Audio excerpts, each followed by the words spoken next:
Rich Rodriguez has come back to West Virginia, and that has a lot of West Virginia fans very excited for the upcoming year, thinking that they can once again be one of the best teams in the Big 12.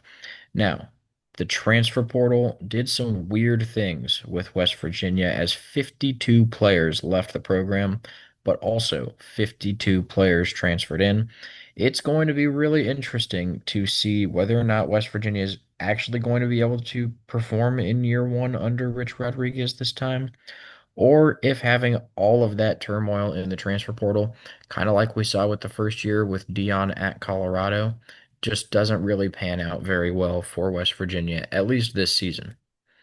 Starting off, though, they'll have an easy game against Robert Morris. That should be a win to start the campaign. And the following week's a pretty interesting game. It's a road trip to face Ohio.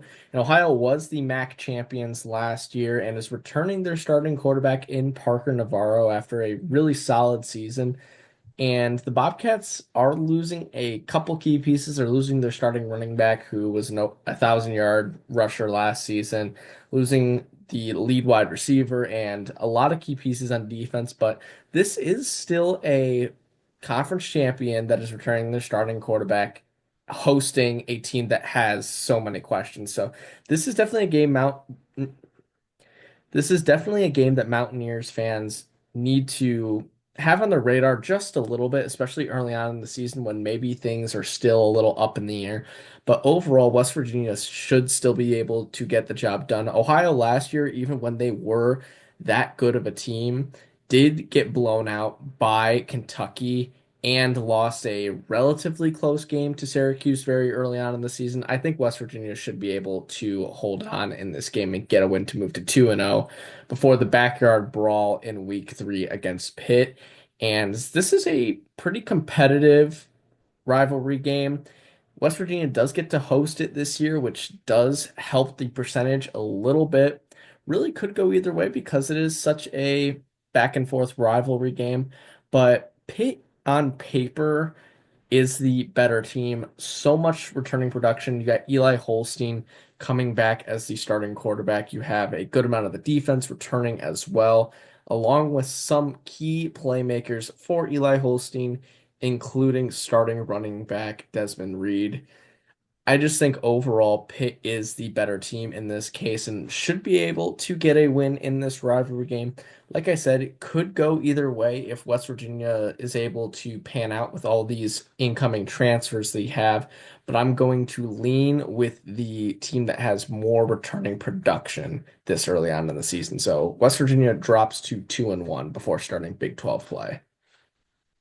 And that game is going to be against Jalen Daniels and the Kansas Jayhawks. Lance Leopold has done a really good job turning this program around, and I think that they're going to have a really solid season this year. Jalen Daniels is hoping to finally have that breakout campaign that he's been predicted to have multiple times. And this season, I really do think that he might be able to do it. Now, I wouldn't put him up anywhere ridiculous in the Heisman conversation or something like that, but I still think he's going to do a really solid job. Kansas has the home field advantage, and right now I would put them in a higher stage of the rebuild than West Virginia, who is just now getting a new head coach. So I think the Jayhawks are going to win this one, dropping West Virginia back to 2-2. And then it's a home game against Utah. And this could be an interesting one. I know we have it as a 25% chance for West Virginia, but that is a bit of a road trip for the Utes. And the Utes have a lot of turnover as well. It is no longer Cam Rising season. He has finally moved on from the program. And they've brought in Devin Dampier to be the starting quarterback from New Mexico, as well as bringing in Wayshawn Parker from Washington State to be the team's starting running back, along with a lot of New Mexico players following Devin Dampier, most of them being on the offensive line. And I think this Utah team, even in such a short amount of time, might be able to turn their luck around after falling short of expectations the last few seasons. And I think they can be a competitive team in the Big 12 once again, especially against a West Virginia team that, like we've been saying, just has a lot of questions. West Virginia could, like I've been saying, make this a competitive game. We just really don't know a lot about this West Virginia team this at this point in the season. So we are going to lean Utah a little bit here.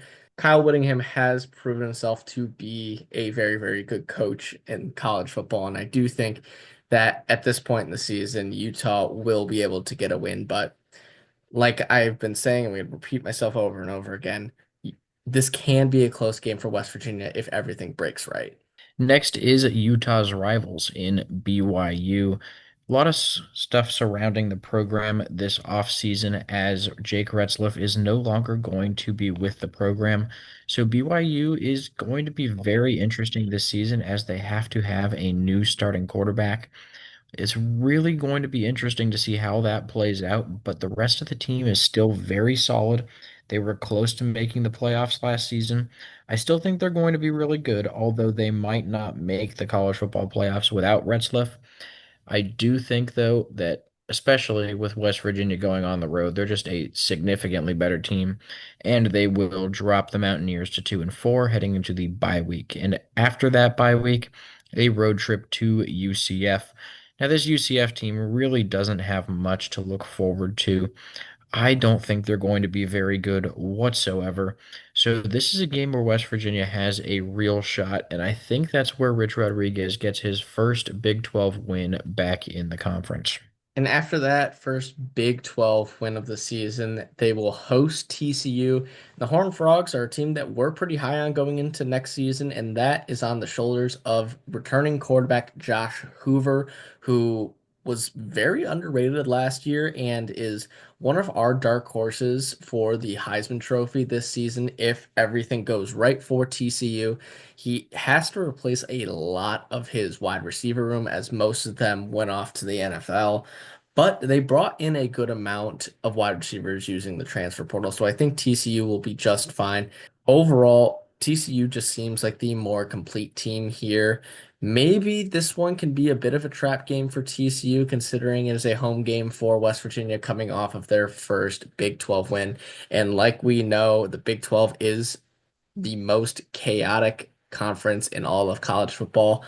Maybe this is one where we could see Rich Rodriguez pull off an upset, but I do think TCU overall is just the better team, and Josh Hoover will be able to lead this team to a win just because we know what Josh Hoover is about, and we haven't really seen a lot out of the West Virginia starting quarterback, at least who's projected to be the starting quarterback going into next season in Nico Miracle.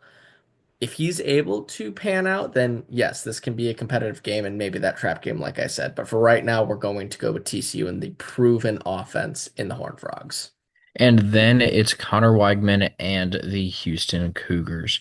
And Houston, I do think, is going to be improved this season. A lot of that because of the addition of Connor Weigman. And he was a solid quarterback at Texas A&M despite being replaced by Marcel Reed.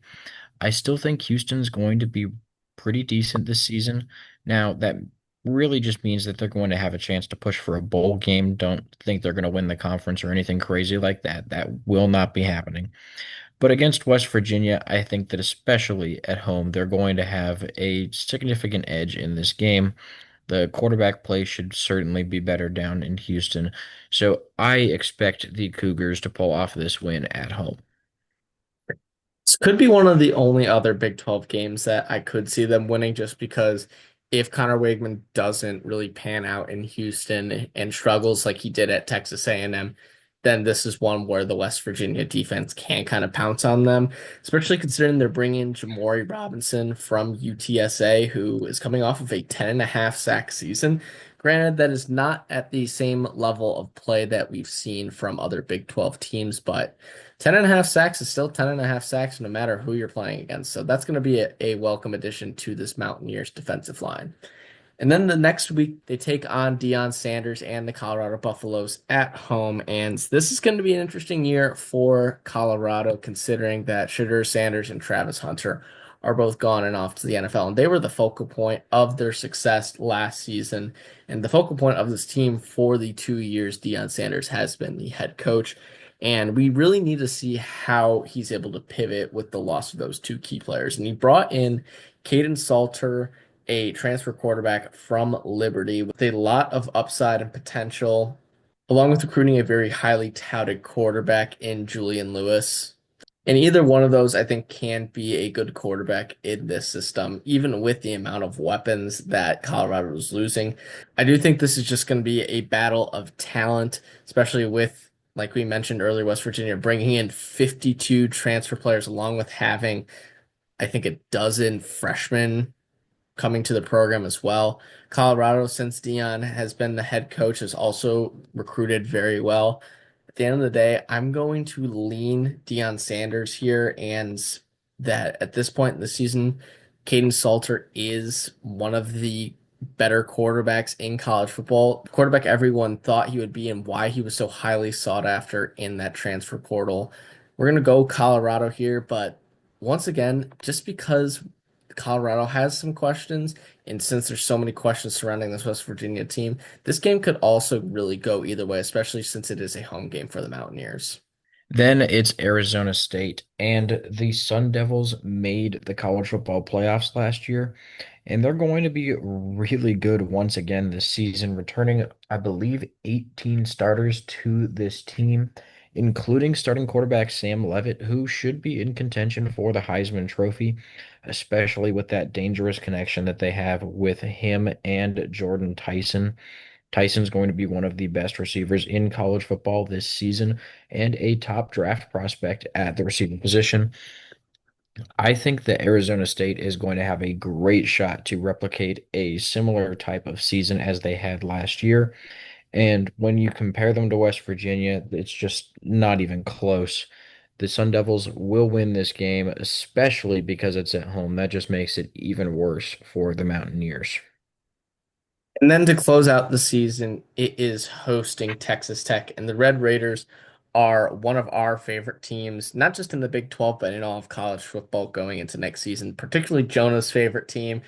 They have brand new facilities that they spent all off season getting ready. They're bringing in the number two overall transfer portal class and still returning their starting quarterback in Baron Morton. This Texas Tech team looks like a team that can compete for a Big 12 title despite having a pretty consistent top couple teams like Arizona State now, but Kansas State, Iowa State, and BYU. Texas Tech has so much potential going into this season. And once again, I just think they have more talent. Yes, much like West Virginia, a lot of the team is going to be made up of transfers, but the talent disparity between the transfers is going to be the difference. Texas Tech is just bringing in so many better transfers, and that's going to be the difference in this game. I think the Red Raiders ultimately get the win here, even if it is a road game to close out the season. And maybe we can expect some chaos here for West Virginia, but I do think that Texas Tech is just the better team in every single way and should be able to get a win here. And a 3-9 season is maybe not what West Virginia fans are expecting in Rich Rodriguez's return. But when you kind of look at it, Rich Rodriguez's first season as West Virginia's head coach back in 2001 was a similarly poor season, and then he rattled off several seasons with West Virginia in contention. Maybe that's what we can expect from him after this season, but there's just so many moving parts going into this year that I don't think West Virginia is going to be able to put it all together for a successful season. Our way too early projection was 5.4 wins, and we had West Virginia going 4-8. We've since dropped them even one game further down to 3-9, and the projection came down with that to 4.75 wins, 2.5 and 6.5 in Big 12 play. The floor is going to be that prediction of 3-9. I think this is about as bad as Rich Rod's first season back can go.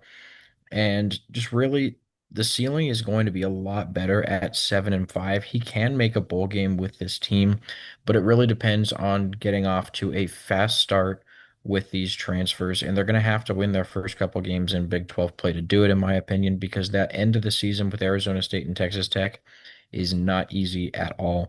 So I do think they're going to have to win a lot of games early, which is just not what we think is going to happen given all of the transfers that they're bringing in. So thank you guys for watching. Please make sure to like and subscribe, and we'll see you in our next video.